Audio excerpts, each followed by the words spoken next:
Hey everyone, welcome to Downward Thrust and episode 8 of Breakdown. ToneLoke here, coming at you with another interesting video.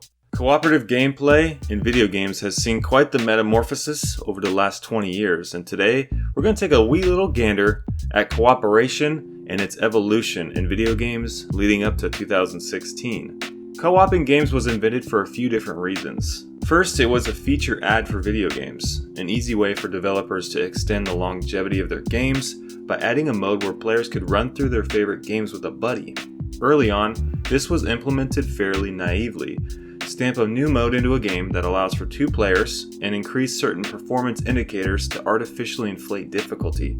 Performance indicators could vary, but the main culprits were like the health of enemies, damage of enemies, or simply adding more enemies on the screen to compensate for a second player.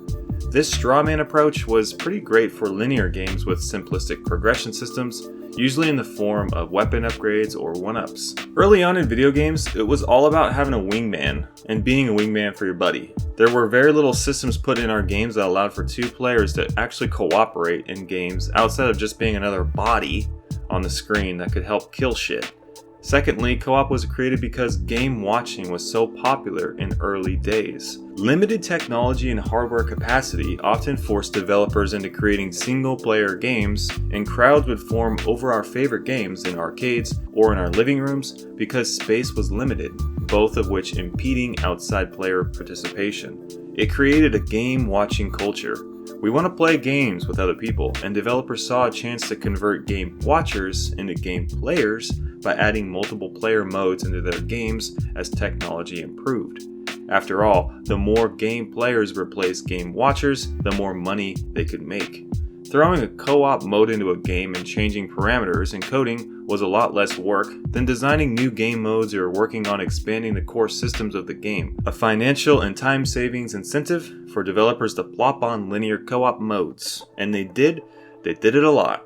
So developers started to work on co-op in our favorite games. But where did it begin and how has it transformed? Linear co-op modes were everywhere in the 8 to 64-bit era of gaming. Let's take a little peek. During the early years, 2 prominent types of co-op games emerged, both centered around this concept of linearity. I'd call the first category, player 2 enters the game and immediately it gets easier. Up, up, down, down, left, right, BA, start, select, or whatever. Contra's mainstay co-op gameplay. Contra was very innovating because it offered multiple planes on the game screen to accommodate 2 players. Many games fail to capture this subtlety. Having multiple planes, usually vertically, decluttered the game space and made games more manageable. One of the biggest complaints before Contra was that players couldn't discern what the hell was going on the screen with single-playing games, especially with the removal of friendly fire. The more vertical pathways we have in side-scrolling games, the more space we have to move around, and it's easier to manage. Final Fight, some of the old Ninja Turtles games, Rampage, those are just a few of the slew of linear co-op games that we got back then. The second type of games we had were linear friendly fire games, the infamous Double Dragon or Joe and Mac, an esoteric gem of a game that was so dear to my heart. The dinosaur caveman side-scrolling journey through time with Joe and Mac, very lovely. These games were certainly fun with our friends. Other games followed in later platforms, Streets of Rage, Battletoads, Golden Axe. Oh, we had some fun with Battletoads, didn't we? How tempting was it to deck the crap out of your friend for hitting that friendly fire button on your face? Friendly fire brought a new dynamic to the table, requiring players to be a little bit more mindful of their environments and approach close quarters gameplay more tactfully. Then we had games like Sonic 2 that allowed for a second player to hop in and play as Tails. Sports games on the Genesis came out that let players play on the same team. And Secret of Mana, how lovely this game was. It brought us some of the most mainstream versions of drop-in, drop-out co-op, allowing players to jump in and help other players in times of need, and then take off whenever they wanted to. Our old uncle, the Nintendo 64, it brought us great co-op games like Donkey Kong Country and Perfect Dark, one of the first truly cooperative experiences in first-person shooting. Then Halo came around with the Xbox and really kicked some things into another gear, offering us the ability to multi-co-op and choose our own difficulties, an option surprisingly absent from many shooters if you look back through time. The big problem up until this point was that co-op was still very linear, Where was the gameplay that actually changed, with two players not just playing in the same game, but playing in the same game with one another? The need was there, online games were becoming really popular, having co-op experiences in games was just a click away. Co-op was losing its charm now that it was so readily available and still so linear in scope. A transition happened several years later that would answer that need.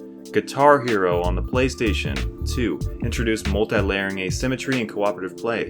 Each instrument had its own contribution, skill variants, and game time present in each song, allowing players to pick and choose which topping they wanted to be on the pizza. A little later on, we got Left 4 Dead, and it followed suit, providing a mainstay for cooperative construction, zombie-esque, survival shooting fun. You had a toolbox, you could approach it any way you wanted to, and what you chose to build and spend your money on could be synergized strategically with other players to build more efficient teams. In the PC realm, in 2007, Portal tested us and asked us to put on our thinking caps to solve cooperative puzzles. The pacing of the game used as an accelerant to keep us challenged and working together. Your space and actions impacted your partners and vice versa. Synergy wasn't optional, it was required. Diablo standardized traditional class-based PvE role-playing, popularized by early character-based role-playing games like Baldur's Gate. Players were encouraged to diversify their parties and take advantage of skill synergies. War cries, paladin auras, curses with necromancers, and movement and parrying effects with sorceresses. They could be stacked. Others could be used offensively or defensively in combination to achieve better outcomes than any given individual class could on their own. Battlefield. Oh, good lord, Battlefield. I love me some Battlefield. It popularized class-based cooperation in Total War. Payday, the well-received cops and robbers drama first-person shooter, also highlighted efficiency within teams, but in a PvE setting. In 2009, we got side-scrolling games like Trine that would redefine cooperation and puzzle games between multiple players, regardless of how many players were actually in the game. Objects and puzzles requiring players to swap out between different skill sets on the fly to get through the game. In 2001, we got Magicka. Oh, Magicka. It was slapped down in front of us, and it expanded the concept of combination effects between and within each character's arsenal of spells. I fondly remember blowing up a few of my friends as my curious little mind toyed with the possibilities of how my fireballs could interact with my environment and my party too. Other games highlighted asymmetry. Evolve recently, inspired by the once legendary Giant Citizen Kabuto that slid under the radar in 2000. Base building 1v4, resource management, a great game you should check out if you ever get the chance. Then we have competitive games. I don't really want to get too much into competitive games because they're kind of a different breed of monster on their own, but certainly League of Legends and Dota 2 illustrating how complex, intricate, and demanding cooperation-based team combat can be when it meets reflex-based moment-to-moment gameplay.